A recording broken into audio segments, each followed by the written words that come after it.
It's Tuesday. This is the How to Life podcast, and I am Dr. Laura Jaggett. I'm your host, I'm your friend, and I am your guide to sorting out all of this adult stuff that they don't teach you in school.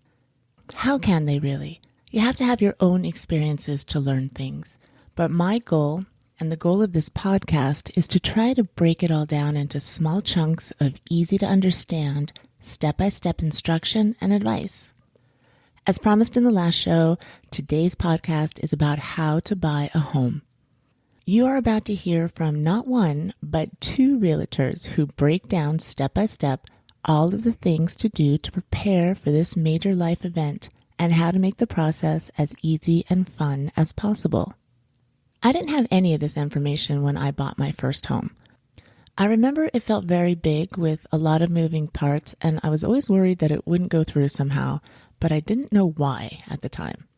I now know it's because I didn't know the process, so I just blindly went along. And I remember feeling really intimidated and kind of lame because I was 32 years old. I had a doctorate degree, I had a business, a family, but I didn't know how the home buying process went. And I also didn't have someone like these two ladies on my side. I'm grateful to have Kathie Castro and Judy Jackson from the Realty One group joining in today. They have 25 years of combined experience in this field, and they've put hundreds of people in their dream homes over the years.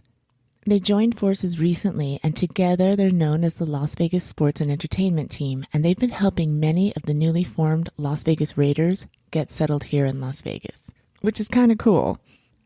So, they're about to take you by the hand and guide you through this process. Listen in and see how easy and fun it actually can be. Welcome, Kathie and Judy. How are you? Good, Laura. Great. Wonderful. All right. You are with Realty One Group, and you are the Las Vegas Sports and Entertainment Team. Yes, we are. Kathie, how long have you been a realtor? Personally, I've been a realtor for about 15 years now. And Judy, how about you? I've been close to 10 years. What brings you joy about helping people buy a home? Well, I mean, there's no other feeling when you show up with a buyer's key. It's life-changing for a buyer to actually get their key, get their home. And sometimes there's tears, sometimes there's laughter, sometimes there's I've had people just run through the house screaming. So, I mean, that for me, that's probably one of my favorite parts is you're literally changing people's lives or else putting someone on a new adventure if they're selling their home. So, these are life-changing events for people, and to be involved in that is, it's a gift to be able to help someone like that. This is a very young audience for the most part. And I know that there are many who are ready to buy a home or want to buy a home. They're at least thinking about it. So you have so much knowledge and experience, and you both are so patient and kind. So I'd like you to take the hands of these listeners and walk us through the process. How do you know when you're ready to buy a home?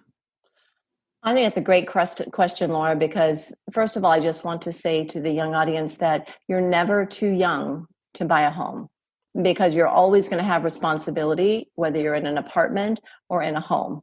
And it's much better to make that investment doing something with your money at a young age than, paying someone else's mortgage. So that's the first thing, is to already have the mindset that you are perfectly capable of buying a home.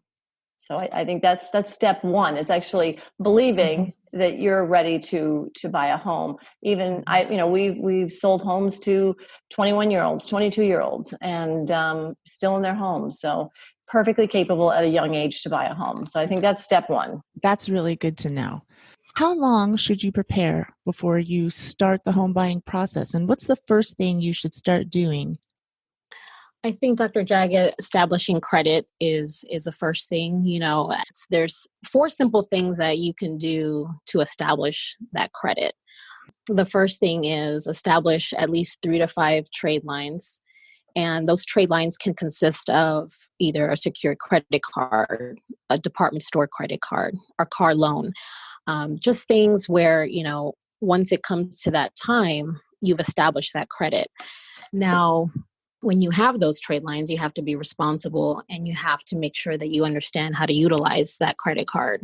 The next step would be to pay off those credit cards. So if you have a balance, pay that off in 30 days, not leaving it with the balance no more than 90 days. That helps establish that you are responsible to pay that credit card, and that helps your credit score. The third step would be, don't charge over your limit, at least 20%. Especially if you go over your credit limit, that hinders your credit. So let me stop you there just a second. Sure. So 20% of your limit. So if you have $1,000 limit, don't charge more than $200. 20% of that, correct. Yeah, that helps you establish what they're looking for when you're using your card is, are you overusing? Are you over stretching yourself out? But if you keep at that limit, that will help the creditors look at, okay, this person's responsible, they're able to pay it, they're able to use it, pay it back. So it does help. The last thing is, at least 4 to 6 months to establish credit with those steps will get you the credit score that you need. For 6 months before I go out to do that, I'm going to make sure that my credit score is good, that I'm showing that I'm using it responsibly, not maxing it out, paying it off on time, not carrying a balance. Correct. And when I speak of trade lines, utility bills do not count. So some people really, think that. it's where you're actually borrowing money. Someone saying, Correct. all right, we're going to trust you and we're going to let you borrow this money and we want to watch you pay it back. That's what a trade line is. Yes, correct. All right. So credit, establishing credit is the first step. So then the second step would be, I guess, saving money. So why do you need to save money when you are ready to buy a home? When you're establishing that credit, right at that same timeline, you're going to want to start saving for a home. So when your parents told you to save, this is one of the reasons why. And little tip, and even for myself, I have to remind myself, you always pay yourself first. Tell me what that means. Well, if you have your check that you just got, it's $1,000 check, and you have bills to pay. The first thing you want to do is you want to take out 10 or 20%, so $100 or $200 and anywhere in there to pay yourself, meaning for savings, not to go out and, have a party or, a night out in the town or something, but to actually put in a savings account. So that's what I mean by pay yourself is put it away, save it. So definitely, if you can do 20%, that would obviously be better. The rest of it, then you use for, your bills and the necessities of what you need for, for living. If you can do more than that, that's great.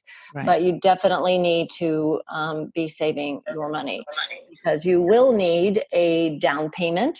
What does a down payment mean?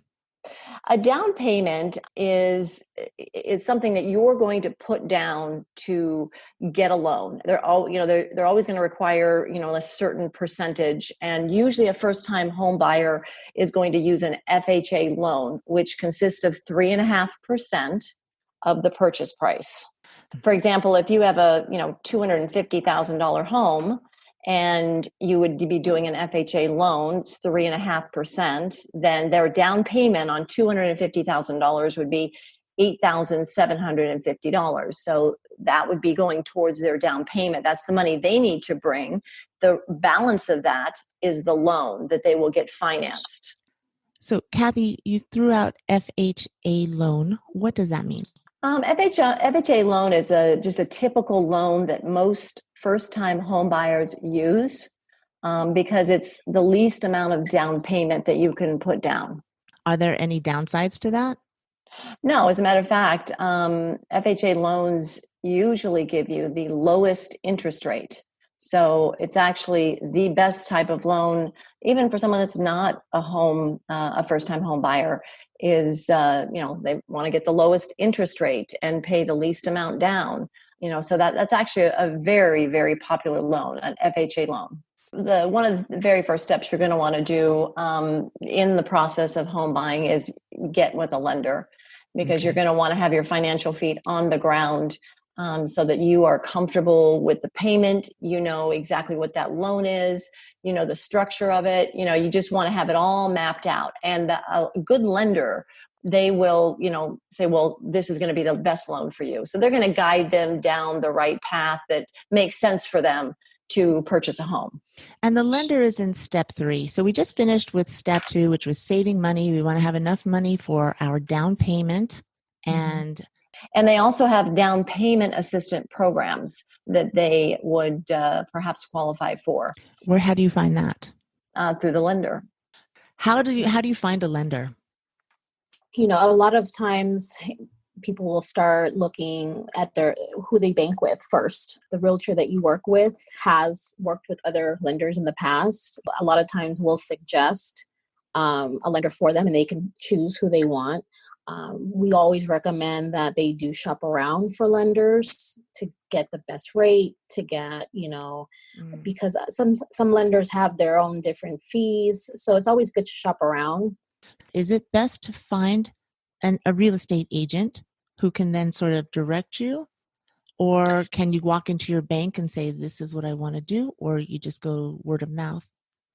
Referrals is always good. I think, a person that has worked with either a lender or a realtor in the past and they've had a good experience is always the right way to go. So this step is before you even go looking for your home. You want to get pre-qualified. You want to see how much you are qualified for and how much money you can spend on a home.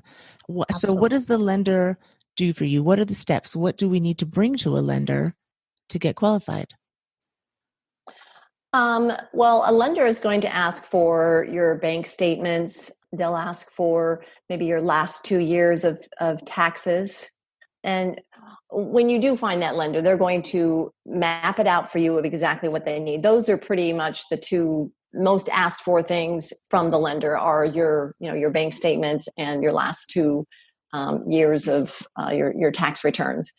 So of course they're gonna ask you for all the other details, where you work and how long, and they're gonna pull your credit score and what have you. But they're gonna make it very easy for them because once they find that lender, they're just gonna say, send me 1, 2, 3, 4. Send me these items, and then we're gonna pull your credit, and then off we go. Does a lender just crunch numbers, or is there any way they can help you in a way? Oh no, they'll be holding their hand the whole way through. The lender and the realtor are your 2 key players in helping you buy a home and get to the finish line. Those 2 people are very, very important. How does a lender get paid? Does the buyer have to pay him or her? So lenders charge different fees, and as Judy was mentioning, that's why you should shop around. And a new buyer may not know. Well, I'm not going to know the difference between how much this lender charges me or another lender charges me. This is all new to them. So that's why it may be better to start with a realtor first so that they can actually either guide you to a good lender or they can kind of watch their back and say, well, let me see what those fees are so that I can help you. Because you really need kind of that person that you can trust from the beginning that's going to start helping you go through each of these steps. And it feels better when you already have that person in your circle of trust. What is a good interest rate and how is that determined? Well, the interest rate right now is under 3, which is amazing. That's historically low. So that's a fabulous interest rate. So anyone buying a home right now is getting the best interest rates that I've ever seen. That's determined by the stock market and what's happening in the economy. That's how interest rates are determined. Can your credit affect it, help you, or hurt you? Absolutely. Yeah. So if you have better credit, you could get a better interest rate. So the better your credit, the lower your interest rate. What does mortgage mean?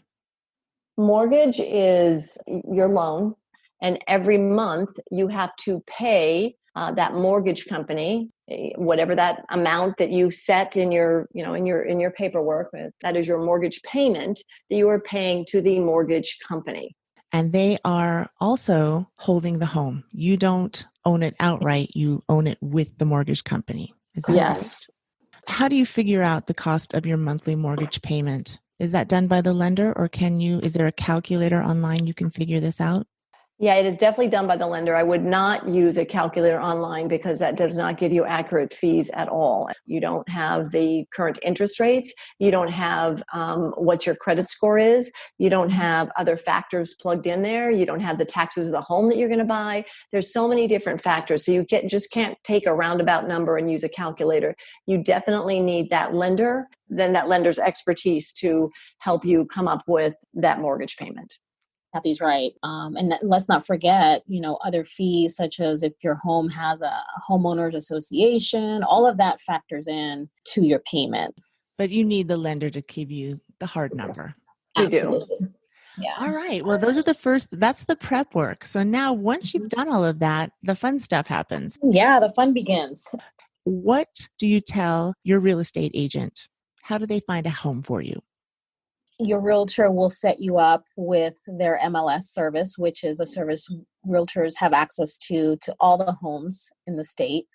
But of course, with technology, there's Zillow. People go to look for homes online. We never suggest that because a lot of times those sites don't update as frequently and as accurate as we would like.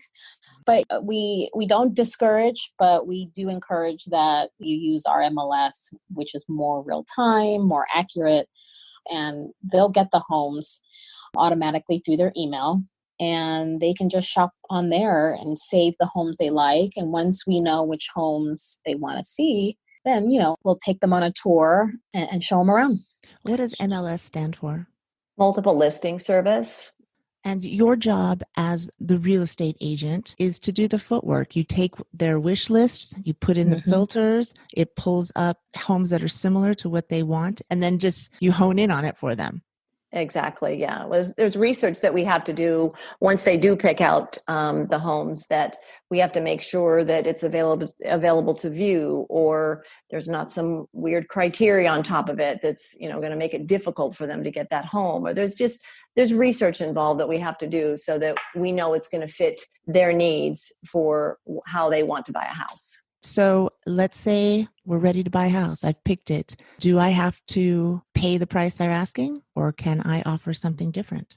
You can negotiate. So it all depends on the timing of the offer and what the market is. Yes. And as Judy said, it really does depend. I mean, what happens if there's multiple offers? Well, then that's not going to put them in a position to go lower, or, so there are other extenuating circumstances. And, if we would run comps on that property. Comps are comparables or other properties and how they've just recently sold, so that we know where that property is where the value of that property is at that current moment. So we will know if that price that is being, presented, if that's a good price or not, if it's too high or if it's too low, by looking at the other most recent sales in the neighborhood. And then we can also guide them by that as well. So let's say offer was accepted. What do we do now? You open escrow. Everyone wants to know, what the heck is escrow? So escrow basically is a secure holding area where important items like the earnest money and contracts, and we're going to get into earnest money in a minute because that's a new term. I just want to explain this. They're kept at what you call a title company until the transaction closes. And title is basically a neutral third party, making sure everything proceeds smoothly, including the transaction of money and documents, and holds the assets safely in an escrow account until they can be dispersed. How long is the escrow period usually? It's usually 30 days, but that's set in the contract. You can make escrow 2 months. That may not be acceptable to the seller, but it's negotiated. But the typical is about 30 days. Oh, let's go back to earnest money. So tell me about earnest money. Earnest money is something you put as good faith towards the property. It goes towards your down payment. So it's not just free money that you're throwing out there. For like a $250,000 home, it'd probably be $2,000. That would be my guess. And that's also negotiable. You don't have to you could negotiate in the contract. Maybe you want it to be $1,500. But that goes towards your down payment. So if you're doing, say, that FHA loan, it goes towards that 3.5%. And that gets put in there like within the first 1 or 2 days after time of acceptance. Can anybody bail out within this escrow period? Absolutely. What happens to your earnest money if you, as the buyer, decide you're not going to go through with it? Well, there's actually quite a few buyer protections during the escrow period. Once you sign on that dotted line and you've got the acceptance, it doesn't mean you're all in.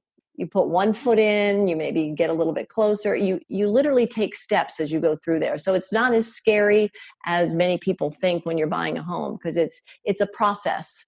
So we want to kind of take you through these buyer protections. So Judy, why don't you tell them about the 10-day due diligence?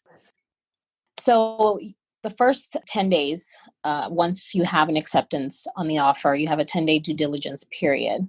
That is the time you inspect your home and make sure this home is for you. You can cancel for any reason in those 10 days and get your earnest money back. That's a first buyer protection right there, is you have 10 days. You can change your mind because you don't like the color of the flowers in front of the house for any reason. The next thing is the appraisal. The property has to appraise. Whatever that agreed upon price is, it has to appraise. And what that means is the buyer's lender is going to hire a completely neutral third-party appraiser. They go out to the house. They make sure that the property appraises for the value that has been agreed upon by buyer and seller. If it doesn't, then the buyer and seller are going to have to go back and negotiate. So let's say it comes in lower by $5,000. Maybe the seller will lower that all the way by $5,000. Maybe they won't. Maybe they want the buyer to bring in additional funds. If they can't come to terms, then you could actually cancel and get your earnest money back at that time.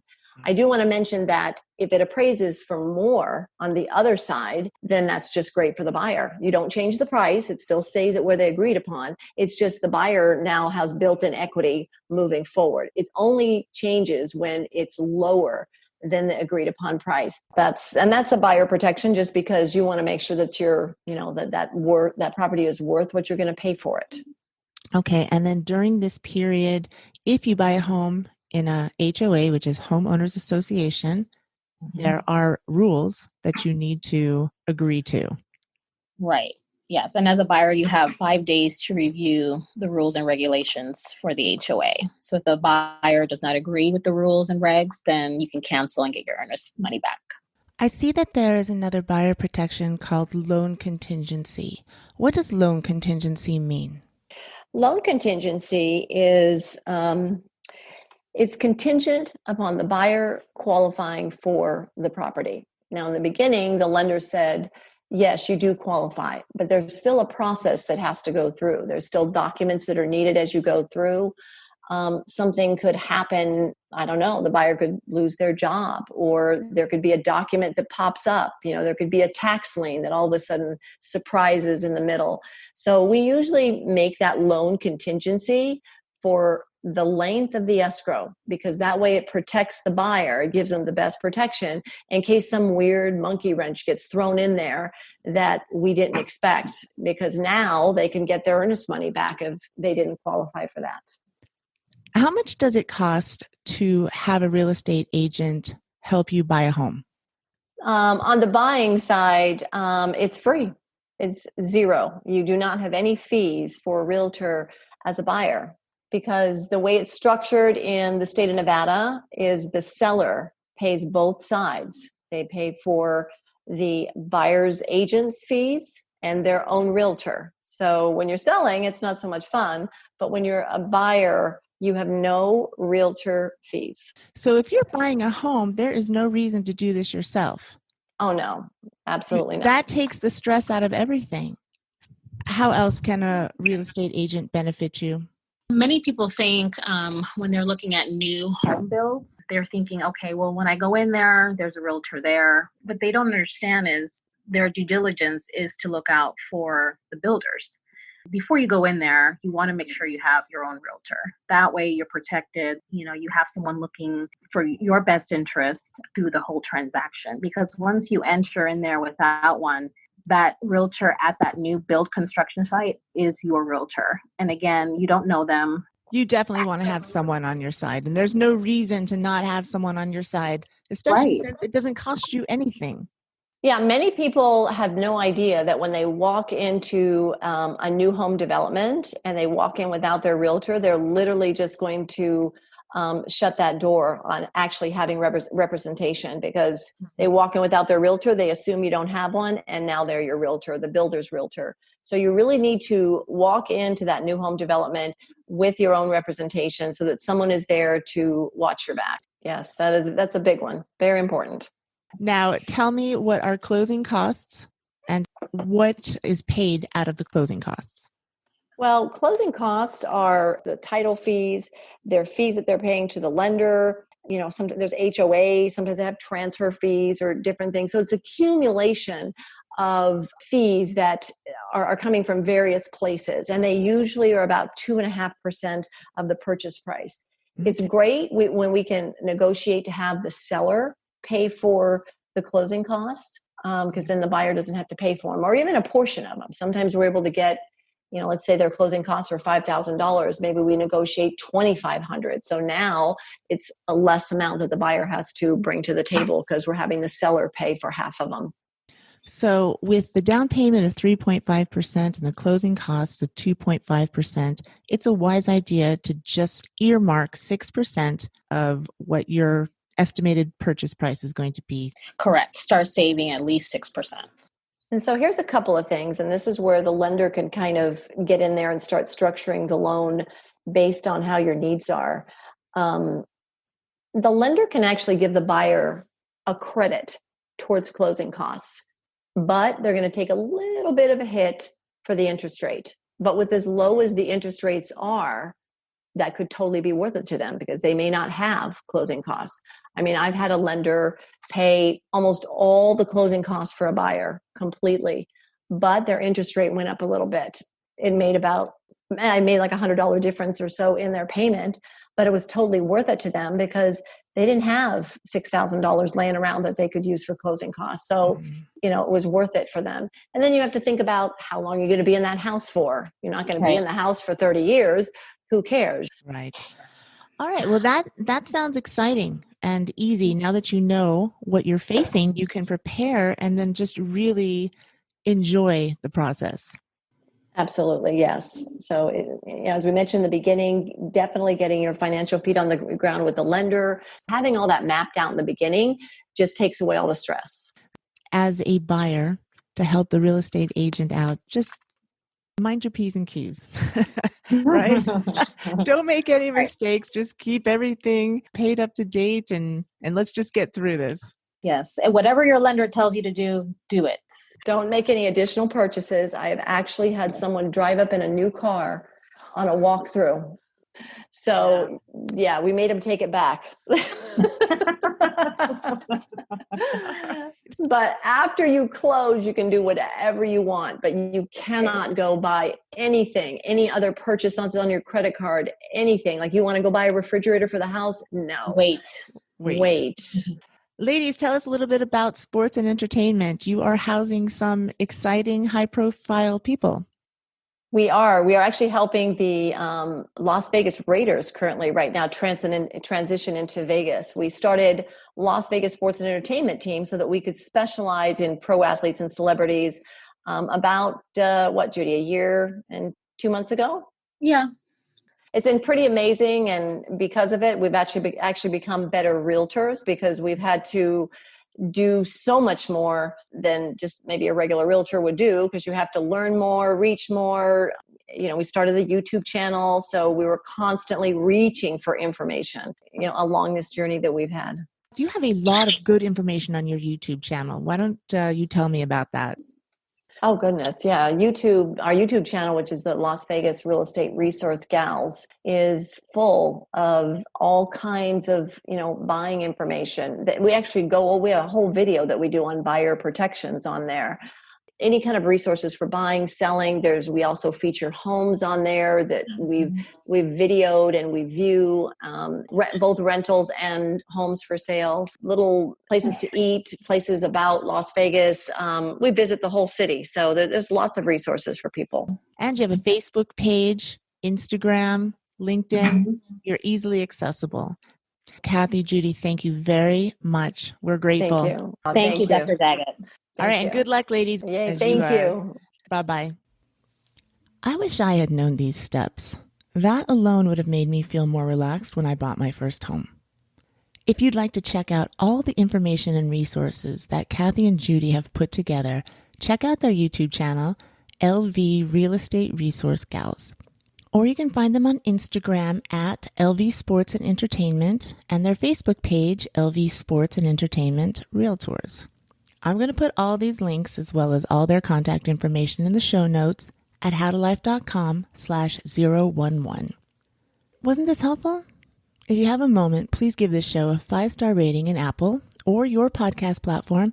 And if you feel inspired right now, please leave a nice review as well.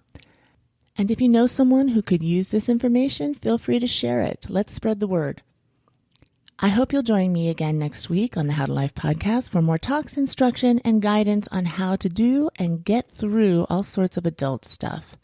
Let me know if there's anything specific that you'd like to know. You can send me an email to drlj@howtolife.com, and who knows, your topic might just show up here. Goodbye for now, everybody. Go out there and enjoy life and have fun. Intend to make it a great week. Don't worry about anything. Life is good. You got this.